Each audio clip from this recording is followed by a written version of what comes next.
Sadly, it's much like the Money in the Bank cash-in and becoming world champion. It was a moment the boss wanted to have, but he did not have any long-term plans. Really, that's a great question that no one's ever asked before. So that's worthy of being the last one. I will stop 3 different times to get this off. The first one was, is having the championship worth more? I stupidly thought when I won the world title, the next day my pay would be higher or something. That's not exactly accurate, but when you're the world heavyweight champion for WWE, you fly first class. Yeah. I was not flying first class, so I got that world title, and on the return flight home, I was in coach still. I go, guys, I'm the world champ. Like, what are we doing? And he goes, next week you'll be back. I was like, all right. So I got to fly first class, which I thought was, we fly 5 times a week. That's awesome. Technical issue because I had a couple of matches, and someone yelled Batista, and that was one of the matches for sure.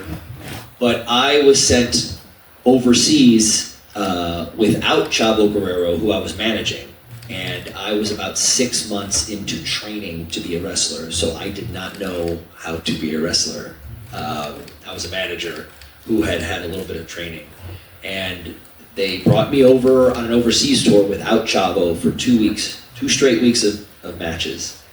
And they told me, we'll figure something out for you, we don't know what you're doing yet. And the show started at 7:30 p.m. At 7 p.m., Fit Finley comes up to me and says, you have a match, you're on first.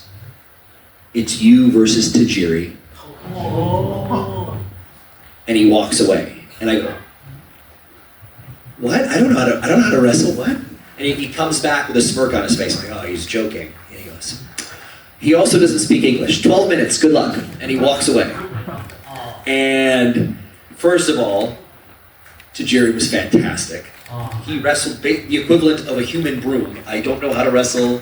I think I put a headlock on him a couple of times, and then he just kicked me until we were done.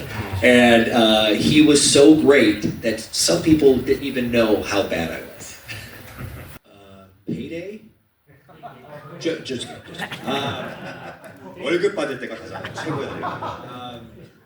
Man, there's so many and so many different ways to answer this, and people ask me all the time.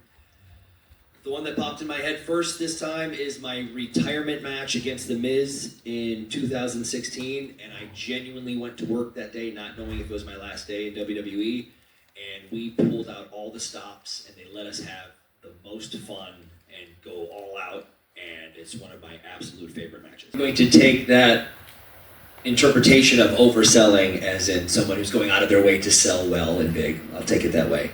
But I in 2007, 8, and 9, at 5'11", 210 pounds, I am a tiny guy on that roster.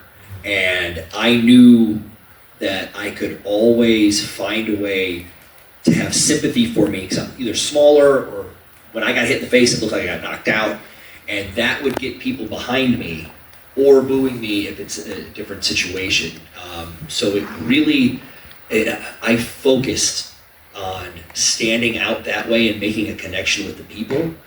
And it really, it got people to get behind me, and whether the company wanted to do or not, the people still did. What was the second part of your question? Oh, okay, great call. 2 of my absolute favorites are Nick Bockwinkel and Mr. Perfect. And before he was Mr. Perfect, he was Kurt Hennig, and he was just an amateur wrestler. And he was in AWA and just figuring it out. And he was overselling, which is okay for the 80s. 2026, you have to tone it down and make it look real, but still big. And so I tried to apply that. He was my favorite, to make that into a 2015, 2020s type of believable knockout sells. Great question, by the way. Thank you for having me.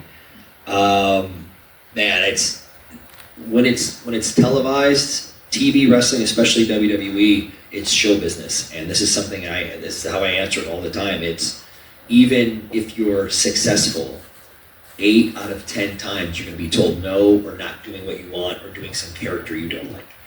And it's about getting that 1 or 2 out of 10 that gets your foot in the door. Whether it was me coming in as a caddy for Crew and White or a cheerleader, I hated that. My whole life, I wanted to be Kurt Angle and Stone Cold Steve Austin. And they go, you're a cheerleader.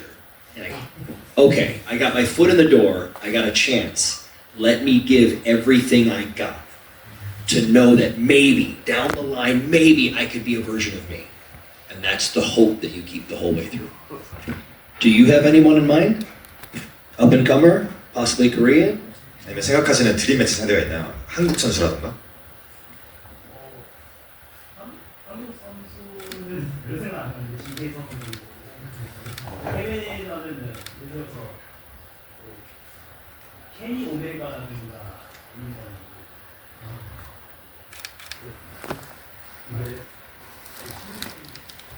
오카다 So Okada from New Japan or Kenny Omega? For Korea, maybe Genghis. First of all, these are not young up-and-comers. They're my age. But that's great because they're killers. Okada and Kenny are two people I thought I would never, ever have the chance to see in a ring. I thought I was staying with WWE for 25 years and then becoming a producer there.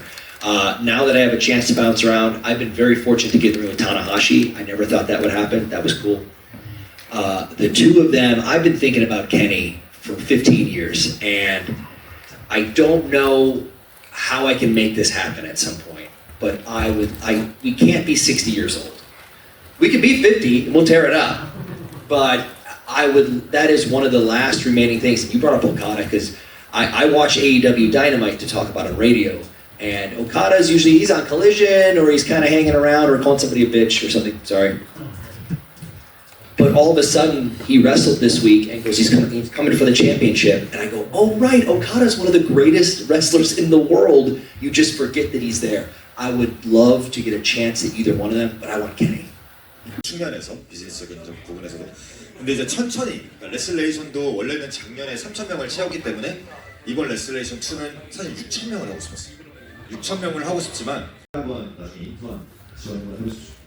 오케이, 좋습니다. 이쪽 카메라 볼게요. 하나, 둘, 셋. 한 번 더. 3, 2, 1. 라스트 원. 동시에는 오래 치고긴 한데 동생이 레슬링을 하고 싶어하는 선수가 되겠어요.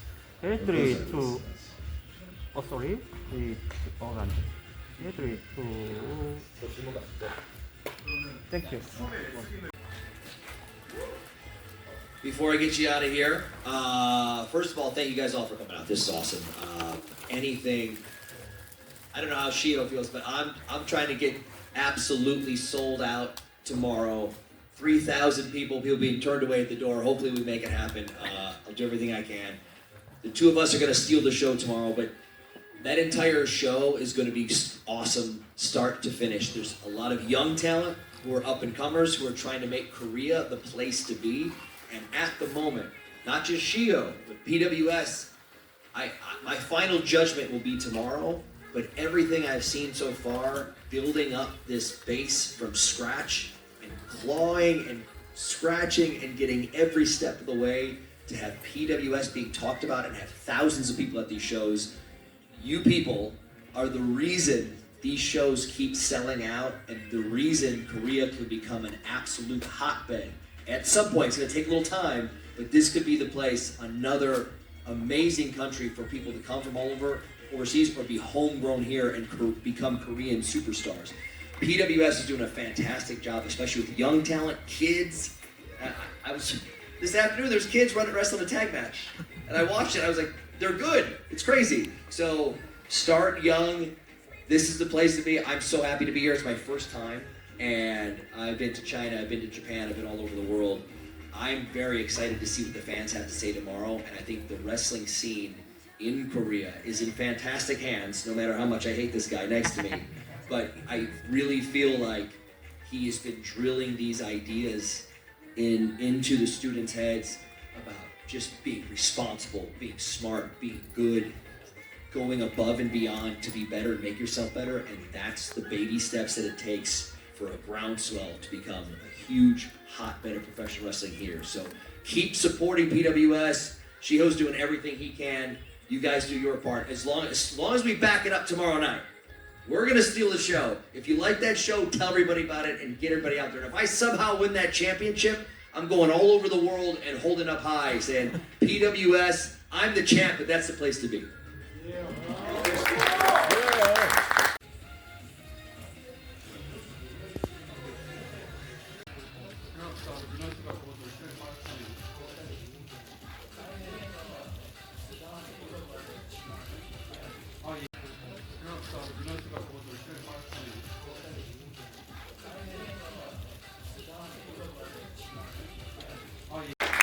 자, 골프스쿨러 마지막 닉네메스한테 마지막으로 크게 성원 부탁드립니다. 감사합니다.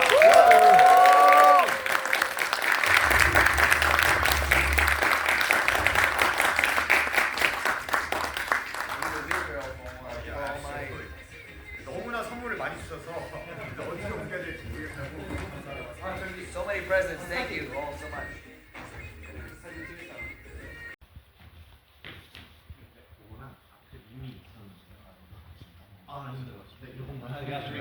네, 네.